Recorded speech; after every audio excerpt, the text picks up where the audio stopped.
नमस्कार साथियों, आप देख रहे हैं रियल इंडिया माही व्लॉग।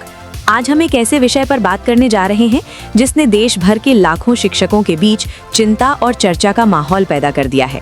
मुद्दा है टीईटी यानी शिक्षक पात्रता परीक्षा की अनिवार्यता और हाल ही में हुए घटनाक्रम, जिसने इस विषय को संसद से लेकर शिक्षकों के बीच बहस का केंद्र बना दिया है। दोस्तों, अब सवाल ये उठ रहा है कि अचानक टीईटी इतना बड़ा मुद्दा क्यों बन गया? दरअसल हाल ही में सर्वोच्च न्यायालय के एक निर्णय के बाद ये स्पष्ट किया गया कि अब केवल नई भर्ती होने वाले शिक्षकों के लिए ही नहीं, बल्कि पहले से कार्यरत शिक्षकों के लिए भी टीईटी पास करना आवश्यक होगा, विशेषकर उन शिक्षकों के लिए जिनकी सेवा अवधि अभी 5 वर्ष से अधिक बची हुई है। इस निर्णय का उद्देश्य शिक्षा की गुणवत्ता को मजबूत करना बताया गया है, लेकिन जमीनी स्तर पर कई शिक्षकों को ये निर्णय व्यावहारिक कठिनाइयों से भरा लग रहा है।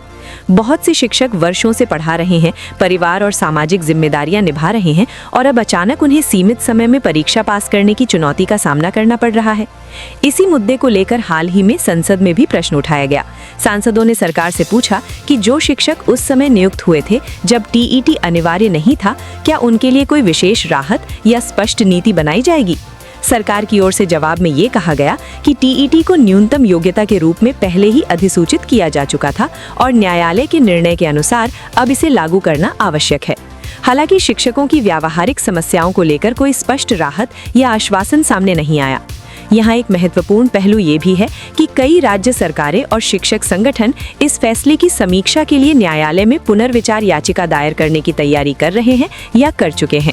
इसलिए आने वाले समय में इस विषय पर कुछ राहत या नई दिशा निकलने की संभावना बनी हुई है। दोस्तों, शिक्षा का अधिकार कानून का मूल उद्देश्य बच्चों को गुणवत्तापूर्ण शिक्षा उपलब्ध कराना है।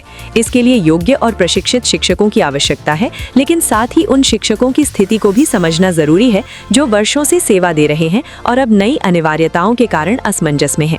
आगे क्या होगा, ये काफी हद तक न्यायालय के आगामी निर्णय और सरकार की नीति पर निर्भर करेगा। उम्मीद यही है कि शिक्षा की गुणवत्ता और शिक्षकों के हित दोनों के बीच संतुलन बनाने की दिशा में समाधान निकले। आप सभी शिक्षक साथियों और छात्रों से निवेदन है कि इस विषय पर अपनी राय जरूर साझा करें। आपकी प्रतिक्रिया इस चर्चा को और सार्थक बनाती है।